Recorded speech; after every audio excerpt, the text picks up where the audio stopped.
Isang mapagpalang araw po sa inyo lahat. Ngayon po ay November 16, 2024, Sabado ng ika-32 linggo sa karaniwang panahon.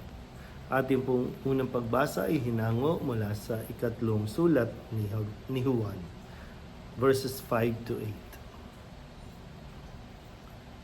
8. Mahal kong kaibigang Gayo, ang iyong paglilingkod sa mga kapatid, kahit hindi mo kilala, ay napapatunay na tapat ka. Nagpatotoo sila sa simbahan rin tungkol sa iyong pag-ibig, at lalong mabuti kung matulungan mo sila sa kanilang paglalakbay, gaya ng nararapat sa mga lingkod ng Diyos, sapagkat umayo sila sa ngalan ni Kristo at hindi tumatanggap ng anumang tulong sa mga di kumikilala sa Diyos. Dapat natin silang tangkilikin upang tayo'y makatulong sa pagpapalaganap ng katotohanan. Ang salita ng Diyos. Muli po, isang mapagpalang araw sa inyo pong lahat at balikan lang natin ng konti ang mga sulat ni San Juan. So, ang sulat ni San Juan ay merong 3 bahagi. Kaya masasabi po, bagamat maikli lang po ito, kayang-kayang basahin ng isang upuan lang. Pero mas maganda po lagi na inikayat natin na huwag madaliin at kundi namnamin at unawain mabuti at idaan sa dasal yung pagbabasa. So, meron 3 bahagi po ng sulat at ngayon sa pagtatapos din ng linggo natin ay ito pong ikatlong sulat ni San Juan at ito po ay sulat para kay yung isang karakter po na binabanggit ay si Gayo. Kaya nga yung umpisa ng kanyang sulat, mahal kong kaibigang Gayo. Ito po ay isang leader ng isang iglesia o ng isang simbahan noong panahong iyon. Nilalaman din nito ang pagpupuri o pasasalamat ni San Juan kay Gayo dahil sa mga pagtulong niya sa ibang mga Kristiyano. At ganoon din ay kasabay niya ng pagbibigay ng babala sa iba po, lalo na may pagbinasa niyo po yung Bible, meron siya ditong binanggit na mga pangalan. Sabi, mag-ingat ka kay Diotrephes at Demetrio.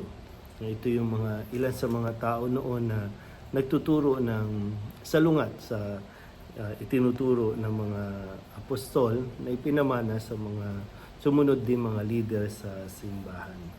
Pero ito din po, maganda rin na muli tayong mapaalalahanan na ang ating paglilingkod sa simbahan ay inclusive. Kumbaga, kasali lahat. Bagamat, siyempre, meron pa rin mga tao na hindi makaka-appreciate sa ginagawa mo o kaya hindi makakaunawa sa mga itinuturo mo. Pero ganun pa man, ang pagtulong ay para sa lahat. Kung mayroong mga nangangailangan, huwag pagkaitan, ano man ang kanyang katayuan o paniniwala o relihiyon. Siyempre, doon naman nagsisimula din yan. Dahil tayong lahat ay hinabilinan din ng utos na magmahal, mag-ibigan, at ito ay utos mula sa Diyos. Wala tayong pipiliin na kung sino lang ating mamahalin. At ang paglilingkod nga natin ay nag-uugat sa pag-ibig. Kaya maganda po na muli natin masuri at mapagnilayan din yung ating mga ginagawa ba sa buhay na ito ay nandun pa rin sa direksyon na itinuturo sa atin.